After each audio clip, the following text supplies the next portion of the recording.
I want to speak briefly about the group Black Lives Matter. The radical left are very clever in giving their movements names that nobody could possibly disagree with, whether we're talking Black Lives Matter or Safe Schools. But look a little deeper beyond the title to what the movement represents, and you find all sorts of unpleasant, extreme and downright dangerous agendas. I wonder whether the sportsmen, the corporates, even the politicians taking a knee in the name of Black Lives Matter know that they are supporting a radical Marxist group with a set of political goals that the overwhelming majority of people find insane, from defunding the police to dismantling capitalism and seeking reparations. To be fair, the Black Lives Matter founders are pretty honest about their worldview and the group's extreme left anti-capitalist goals. Here's a statement from the Movement for Black Lives platform, which BLM endorsed. The interlinked systems of white supremacy, imperialism, capitalism and patriarchy shape the violence we face. As oppressed people living in the US, the belly of global empire, we're in a critical position to build the necessary connections for a global liberation movement. Until we are able to overturn US imperialism, capitalism and white supremacy, our brothers and sisters around the world will continue to live in chains. Alicia Garza, another co-founder of the group, describes herself as a queer socialist justice activist and a Marxist. These people are honest about who they are and what they stand for, but the media hasn't been honest with you about the group or its goals. There are 3 co-founders of Black Lives Matter.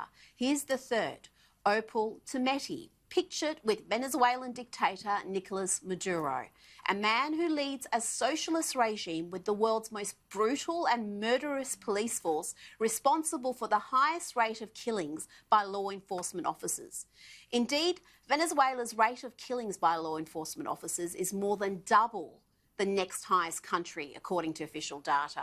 Here's a UN report from last year on the country's grave human rights violation, noting that in 2018, the government registered 5,287 killings purportedly for resistance to authority. Between 1st of January 19th of May 2019, another 1,569 people were killed, according to government figures. Other sources suggest the figure may be much higher. So even according to the Maduro regime's own figures, the country is responsible for the highest rate of killing by law enforcement, a per capita figure well above Syria and Afghanistan. Of course, that hasn't stopped the United Nations from electing Venezuela to the UN Human Rights Council late last year. But why would a co-founder of a group that supposedly cares about black lives and police brutality be cozying up to a dictator with such a horrendous record? It's worth noting that this get-together in 2015 happened a few months after Maduro's police force officers murdered a number of protesters, including a 14-year-old child. But this is what the BLM co-founder said when, in the once prosperous country that has turned into an oppressive hellhole that millions have fled. She tweeted, "Currently in Venezuela, such a relief to be in a place where there is intelligent political discourse." Intelligent discourse? If you disagree with the brutal regime, you get locked up, tortured and killed.